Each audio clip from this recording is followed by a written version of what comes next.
Friends, today's NRI Samai program from Los Angeles brought to you commercial free by listeners like you.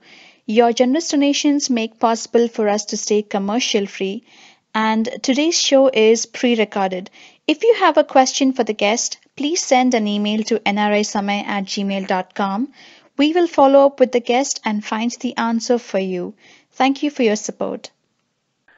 Friends, this is Srihari Atluri, today's host for NRI Samai.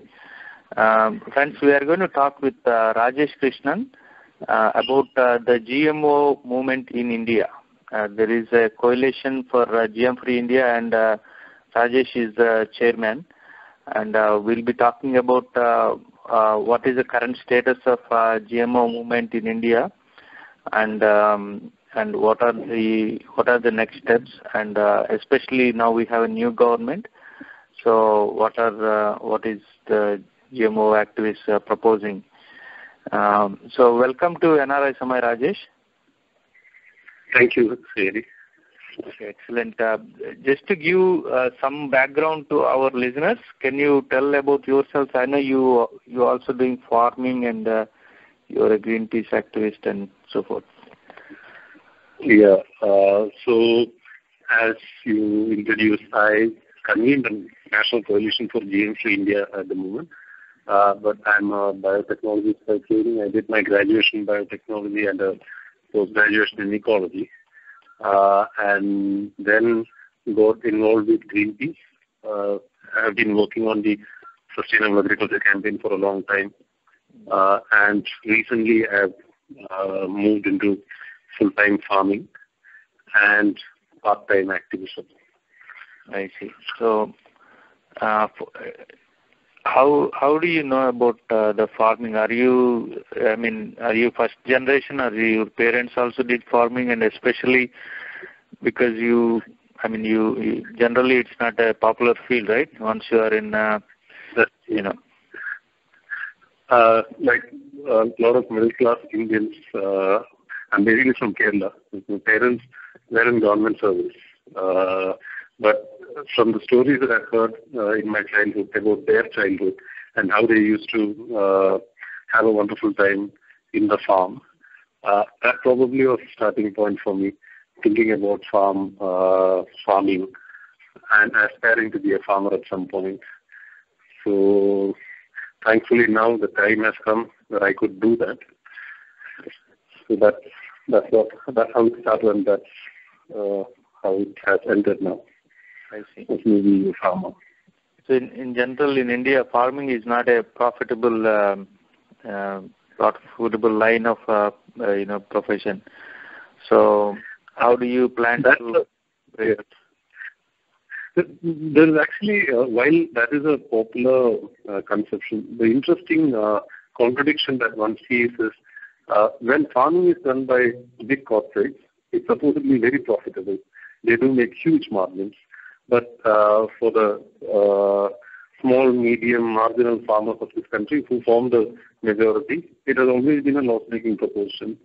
And one of the reasons why we think, why a lot of us think it is that way, is because of a kind of a paradigm that our farmers have been moved into over years of policies by our government. But the silver lining is that now there is also a lot of learning from the past and from the present, and a lot of us are moving towards a more sustainable, ecologically sustainable, socially just and economically viable mode of farming, which some call as organic farming, we call as ecological farming, some others call as sustainable agriculture, and so on and so forth. Okay, so whatever you are doing is organic farming. There is no pesticides or chemicals? There's absolutely no synthetic chemicals being used in my farm, and that has been one of the reasons why I thought I should farm, to show that it is possible to do it without synthetic chemicals, and also to show that it is a viable profession, and youngsters take up this profession. I see. But you don't think, the rest of the world, it's mostly corporate farming, right? and not rest of the world, but at least in some countries. So you don't think that will happen in India, and at the time it's probably not sustainable to be doing it smaller scale, right? Yes, there are two scenarios here. One, which I would say that is towards corporate farming, and that's what the general trend has been, to push the country and farming in general towards input intensive, industrially controlled corporate kind of farming. And the other is the major, I would say, an uprising from across the country, where people are pushing it towards the other direction, where farming is not done by a few, but by millions of farmers in this country who have been engaged in farming and who wants to be in farming. So it is farming by the millions, for the millions. I think that movement would succeed, and some of us strongly believe that that movement would succeed and should succeed for sustainability of agriculture in this country. I see. And you talked about your father's childhood and, farming in those days. Do you know, can you tell what is the biggest difference between the way we used to do farming maybe about 50, 70 years ago versus what you are doing right now? So what I am doing right now might be, it's not identical, similar to some of those practices, because I'm using traditional seeds, I'm using non-chemical farming, which is something that I've heard from my parents, both from my father and mother, that their parents have done when they were in the farming. So that way it is similar. What probably would be different is the kind of market or marketing that one does, and the market connectivity that one has, as opposed to what they had. I see. Is it there is a lot of middlemen even today, right? It's like I heard it's like a mafia, that they control the pricing and that stuff. So is it the same, or are you able to export or market wherever you want? To a large extent, for the regular Indian farmer, that reality exists of a middleman mafia, as you rightly pointed out. But some of us who are in the sustainable agriculture model are also trying to shift the paradigm of not just production, but also forward linkages, where farmers come closer to consumers or to the retailers, and where there is a farmer-consumer connectivity. So that's something that some of us are trying out, and I'm also trying to do that myself, where I try to sell it to those organic stores in Kerala, where where one gets a fair price, and also the consumer knows that it comes from this place, and these are the farmers who have been producing it. So there is that connectivity between the farmer and the consumer. I see. I produce entirely for the domestic market. I strongly believe that we need to feed our country and countrymen, women first, before we start exporting. Excellent. Could you give a little more information about the farming that you are doing? What are you growing, and what are the challenges, or what part of the year you start, and where does it end, and what do you do after that? Kind of just a high level, so our listeners, if anybody is interested, they will probably want to know about these things. Sure. Yeah, so I'm a regular paddy farmer in Kerala. My farm is in Wayanad, which is on the mountains, western Ghats, northern end of Kerala. So our year, we have two crops. The main crop is, of course, paddy, which starts in the month of land preparation starts in the month of July.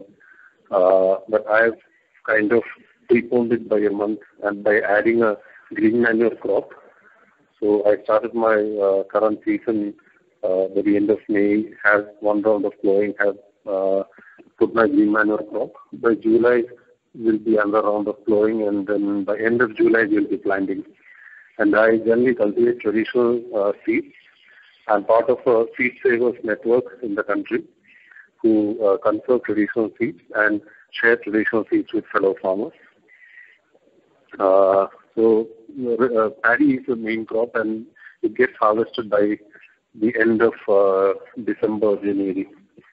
And then we have another crop of lobia, which is cowpea. So that's the general cycle. I also have, I'm also learning through my last 5 years of farming. So I have also planted ginger, turmeric, and now tapioca as the other supplementary crop other than paddy. I see. So so the major challenge for us, one definitely is that of labor, which I think is experienced across the country to some extent. The second is also markets. While I said that one is trying to connect, do those direct connections with the market, it is not that easy. And for small farmers like me, there are also issues of storage, of processing, and all those things. So yeah, I'm like any other small farmer in that sense. Yes. And what about the weather and rainfall and or lack of rainfall and those things? Being in Kerala, one is assured of rain, but these days it has been a little. I would say the rains have been playing a bit of hide and seek with us. Some years there has been heavy rain, some years a little too less. And like last year, we had a near drought-like situation. This is something that we are, at least in our part of the state, we have not seen for a long time.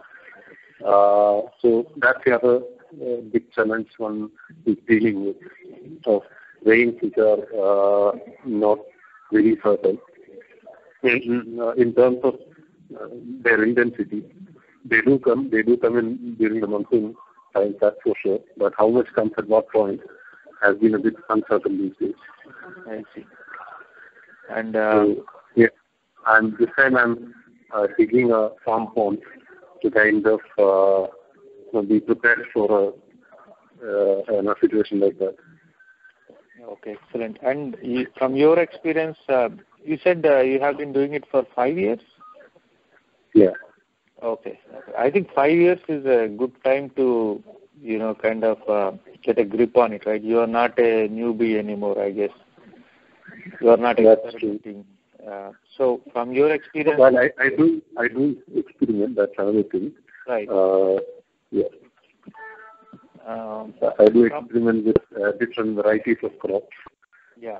And learning newer things on the... I mean, the agriculture itself is not an experimental anymore. That's what I meant. No. Yeah, it definitely. So from your experience, would you say it's been worthwhile to do, or is it for new entrants, is it better they don't enter into this field? Like any other profession, farming is I think should be done by those who love that profession. And just like any other profession, if you don't, if you're not in there because of other reasons other than that you can't get out of it, people do have difficulties for sure. That's one thing.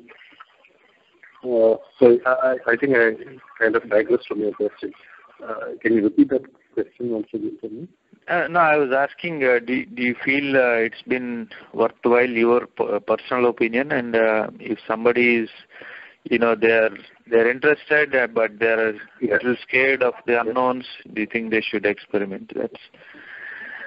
Yeah, I think, at least from my experience, since I've always aspired to be a farmer, for me it has been a great experience, both of being confident about what one wants to do, and also as a political statement. For me, farming was not just about isolating myself from the rest of the world, swimming against a stream, against a current.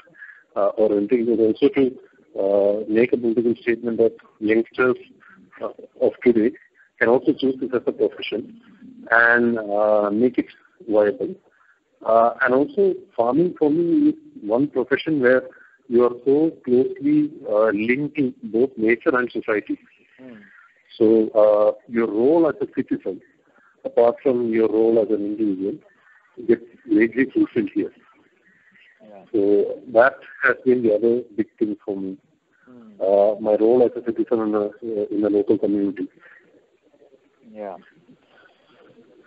Yeah, that's wonderful. I mean, you are doing what you love, so that's excellent. Friends, NRI Samay is a non-profit independent alternate media from Los Angeles, USA, which brings positive stories from grassroots activists from all corners of India and across the world. NRI Samay does not rely on corporate funding and our shows are commercial free. We only rely on your donations. Corporate funded media is driven by the TRP rating and profits are blurring the distinction between news and entertainment. Why do our news channels talk so much about cricket, movies, accidents, popular figures' personal lives, babies of heroines, gossips, etc., while they should be covering the struggles of people, inequality in our society, rural issues, and border security issues? Why did our media raise some corruption crusaders to the sky on one day and shut them off completely when graft charges were raised on those corporate sponsors? Media relies so much on the corporate funding and government blessings that they cannot report independently. NRI Samay is different. We don't accept funds from any corporations and hence our shows are commercial free. We completely rely on donations from you. Please consider donating to NRI Samay and please go to nrisamay.com and donate generously. This is the only way together that we can continue NRI Samay. All donations are kept transparent on nrisamay.com. And if you have any questions, please write to nrisamay@gmail.com. And the activism side of it, you are the chairman for or the convener for Coalition for GM-Free India. So how is that going, and what are the activities that you guys are focused on right now? I know there was a march against Monsanto, right? Did you guys participate? Yeah, that's right. Yeah. So I think I'll give you a quick idea of what the coalition is and how it came about before I talk about what are we doing right now. So the coalition came as an evolution of a lot of opposition to GM crops that was happening across the country ever since 1998, when the first genetically modified crop, BT cotton, was introduced in the country. And those were the days when they were doing field trials, large-scale field trials of it. Opposition initially came out in the southern part of the country, in Karnataka, Andhra Pradesh, and also in the north, in the south from Farmer Union, and in the north from intellectuals who were closely watching the situation. So with the BT cotton getting approved in 2002, those opposition become, I would say, wider and stronger. And by the time BT brinjal, the first genetically modified food crop, came up for field trials, that snowballed into a large public movement, which became the Coalition for GM-Free India. And the coalition is formed of around 400 different groups across 20 states, and have been fighting to keep our farms free, our food and environment free from GM crops, and to some extent successfully also. And it was because of the coalition and many other entities like us, apart from various political parties, politicians, etc., that BT brinjal could be stopped from getting commercialized in India. And right now, after BT brinjal, and I think that the moratorium on BT brinjal came as a shock for the industry who had been pushing GM crops, and also for their promoters in the government, in the central government and state government. And post that, they have been trying out various ways of changing the rules of the game and pushing GM crops through. One of the significant efforts was to bring in a new regulatory system called as Biotechnology Regulatory Authority of India through legislation, called as BRA bill. But due to this consistent and widespread campaigning opposition against that move, because that bill was to easen the approval system for GM crops and to circumvent all the opposition that DT India faced when it came up for commercialization, be it public opposition, be it scientific opposition, be it opposition from state government, opposition due to transparency, so on and so forth. So that the DRA thing became another flashpoint in the whole campaign against GM crops in this country. And thankfully, because of all that, the bill lapsed, even though it was introduced during the last parliament. So one is hoping that the new government will have more sense and will shift away from the kind of techno-fix solutions like GM crops that the last government has been pushing. I see. So, do you think there is a will in this government, or we don't have enough information at this point? See, BJP as an opposition party had joined hands with all these people's movements against GMOs, but that was when they were in opposition. Right. And even the state governments where BJP is ruling, for instance, Madhya Pradesh or Rajasthan, or when they were, or Chhattisgarh, or when they were in Karnataka, in those states, when they were in power, or when they are in power now, they have been saying no to GM crops. And even saying no to field trials of GMO. So one is hoping that those actions will also reflect in the policies of the new government. But yeah, it is too short a time to judge what they will be doing. But hopefully, that's the direction that they will take. Is there any initiative from your side to go in front of the agriculture minister and explain these issues? We will be trying to meet all relevant ministers and engage with them, like we tried with the last government also. So efforts are on to engage with all the ministers now since they have taken charge, and to tell them about the concerns. And to see whether they will stand by the people on this. I see. So and what besides, if I also say, while the campaign against GM crops got mobilized and organized because of that urgent and immediate threat that one was facing, the larger campaign is also towards a new paradigm in agriculture, which is not input-intensive or industry control as it is right now. So that larger campaign, that larger movement is also happening. So while we are meeting the government, the ministers and all, our main thrust is towards that. And a first step towards that will be to stop GM crops, and that's how we see it. I see. Excellent. Can you maybe give a very high level,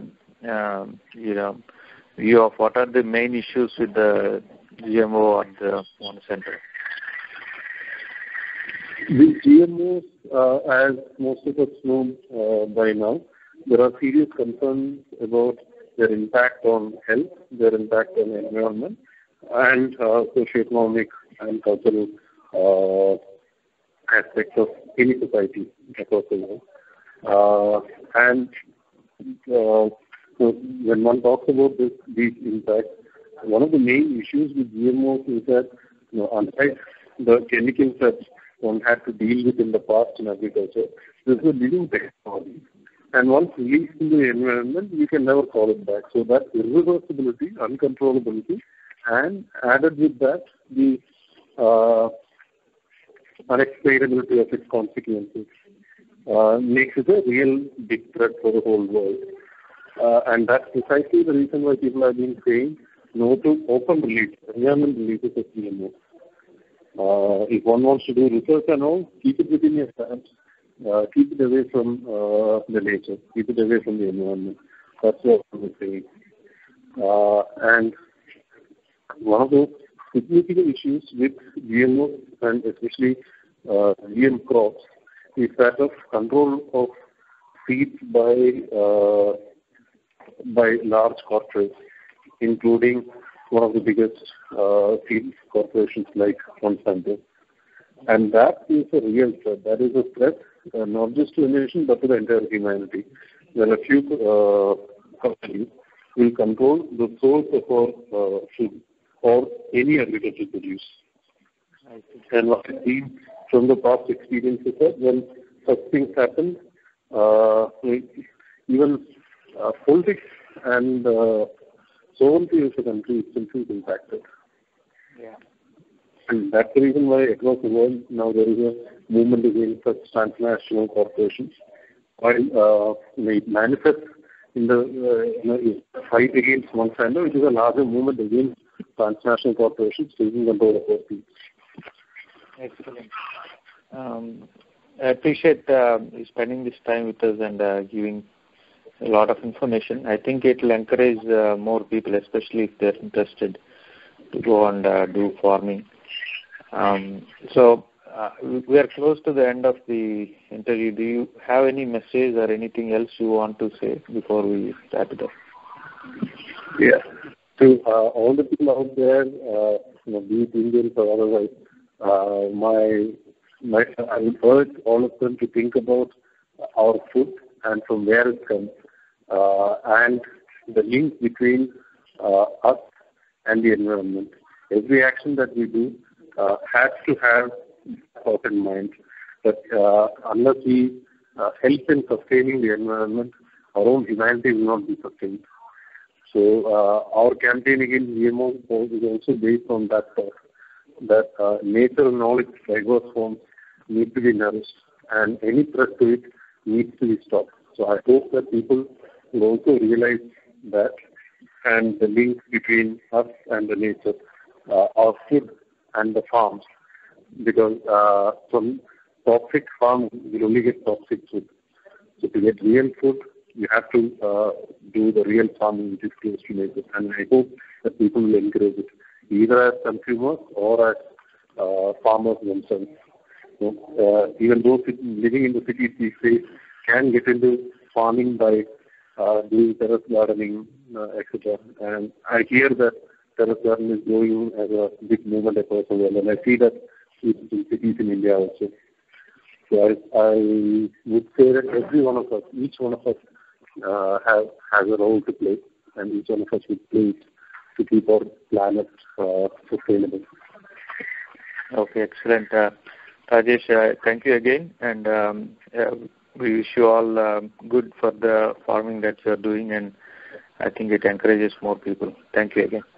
Thank you. Thank you, Sri. Thank you for this opportunity. Thank you. Friends, if you liked today's show, please go to youtube.com/NRI Samay and click on the subscribe button. You will get notified every time we publish a new show. And you can also like us on our social media sites like Facebook, Twitter, and Google+.